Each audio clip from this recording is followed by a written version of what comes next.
roll M top. Right? Yeah, and look at, and we did the same thing, and look, there's that hump. And then it went back down, right? So that might be a trend you're looking for. This is, the market will repeat itself. And so you'll start to notice the longer you stare at this fucking chart, you'll start to notice the same thing happens over and over and over again.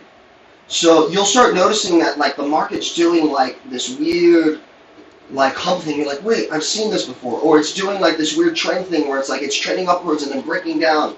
And then you look back, you're like, oh shit, it did it here. Oh shit, it did it here. Oh shit, it did it here. Yeah. Right? It's trending upwards, and then it breaks down. I was like, oh, I just seen that somewhere else. Where did I see that? Oh, it was right here. It's trending upwards, and then boom, it broke down. Yeah. You know, so you'll start seeing, and you'll see the similarities between those on how it's doing it, and it'll keep that pattern for like a week sometimes, or sometimes even a month. It'll keep that pattern. Yeah. So it's pretty interesting. Like I said, with the M tops, like you saw just on those little things, it did it. I mean, there's a bunch of M tops like right here on the down. Right, but I mean on that larger scale, like this M was the biggest fucking M on the fucking planet. Yeah. Right? It was huge. Now look at how small it is in comparison. But this was that previously. This was like, whoa, what the fuck happened? Yeah. But then you look here, this was also that at one point. It was like, whoa, what the fuck happened? You know? Yeah. So it's just repeating itself, and then you get, that W in the middle, those W's in the middle, those long trends up, and then it bounces up. There's also something, and you'll notice you get these higher lows. So you get 1, 2, 3 higher lows, and then you start rocket shipping. Yeah. Right? So we'll have that in a lot of different places. Like right here, we didn't get that full extension. So right here, boom, here's that first really big extension. So here's the full one here, but we didn't get it again. So we got 1, 2, and then it fell through. Yeah. We didn't get that third one. So we got 1, 2, 3, a little fourth one here, and then broke up. Yeah. See that? Yeah. So 1, 2, 3, and then launched. Right? Yeah. 1, 2, 3, 4 balances, or 1, 2, 3 balance. That was one of the things that made me very successful in the beginning without having anything else. Is that I realized that just by staring at the chart. Yeah. So now you can wait for that to happen all day, or you can make your money in between, because what happens on the large scale. I mean, there's lots of money to make in between. Right. So what happens? $30,000 here, $30,000 there. Right. People are trading all those big contracts between there. Right. And I don't want. I also don't want to risk blowing my account. Yeah. So I want to continue making money. But now we can see that this thing's kind of struggled to go below this area. Yeah. Right? We have wicks on the bottom. We don't have wicks on top. So it's telling me that there's going to be more of a push up here. So if I wanted to. The more no wicks you see, the more higher chance it has to go up. Right. Yeah. It's going to. Yeah. So in a lot of. Yeah. Exactly. Yeah. More times than not. When I'm getting wicks on the bottom here. So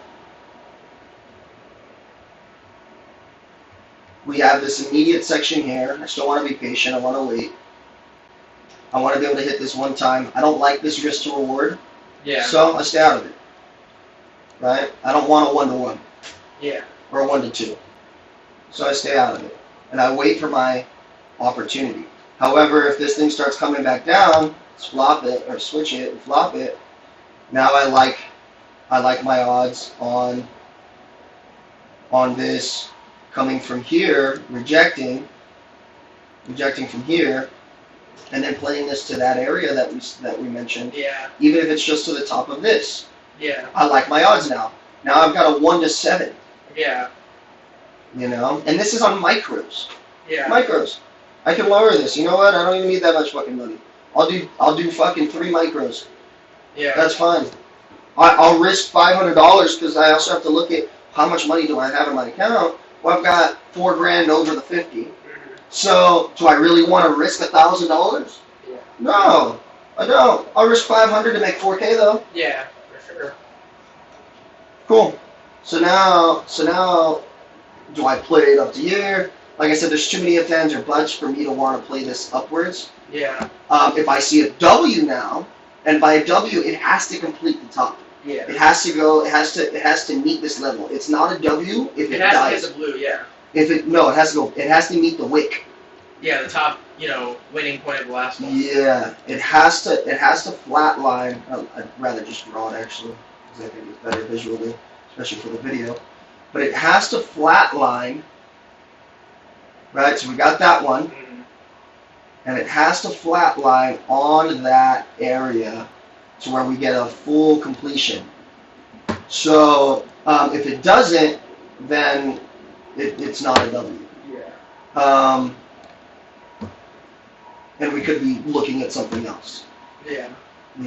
And so another thing too is directionally, you'll get W's that are downward directionally on the bottom or upward directionally. You can see this is a higher low. Yeah. We'll get W's that I have a whole video on it on YouTube. I don't know if you watched it. I watched like 2 or 3. There's a whole one just on the W's and M's.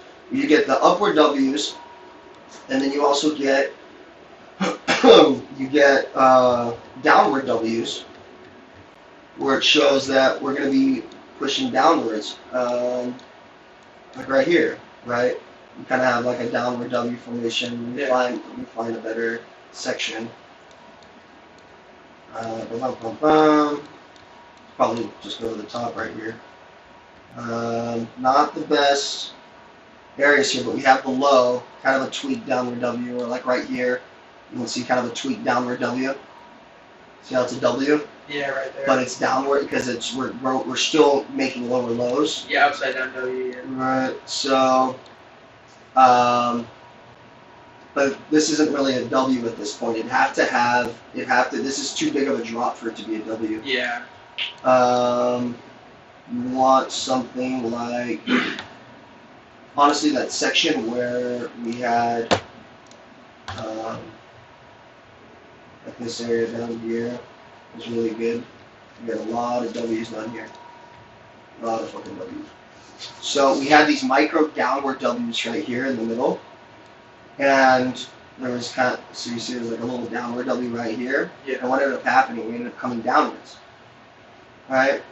And so, and even though we had, so see what I said, this didn't complete the W. Yeah. So we didn't get a full W here. This one didn't complete. And it just dropped. And it dropped. So then we start having, boom, upward W's.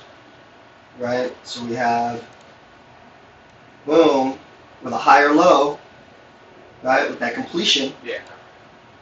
Right? So we had a little bit of a retest on that So you don't want to go below, but you want to go a little bit higher, if anything. Right. And then so we've seen this big W, and we watch and see if we're going to get a breakout. And then we got a retest on that point. This was our first signal that we were coming back up now. Yeah. This was our first signal that we were coming back up. And now you have, on a smaller scale, you have these tiny little W's on the smaller scale, on the trading hour. So you see them really, really clearly. Once you get to the 15 minute, you start seeing them really, really clearly.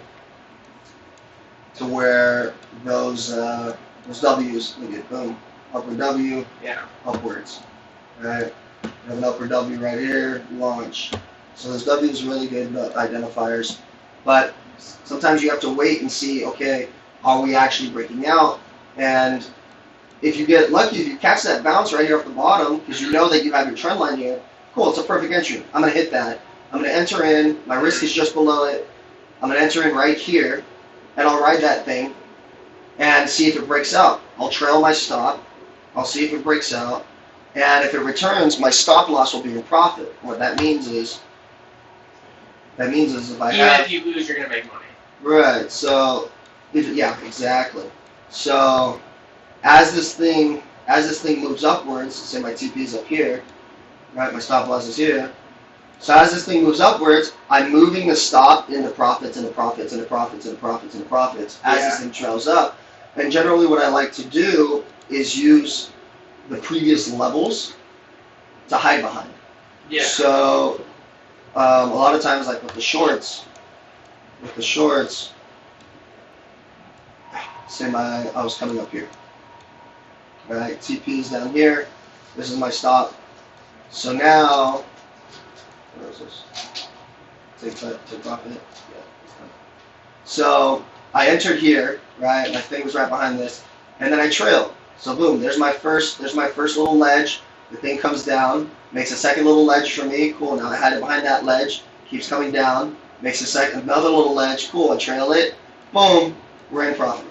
You know. Yeah. And so if it returns at any point, let's say I just keep trailing it, keep trailing it, keep trailing it, keep trailing it.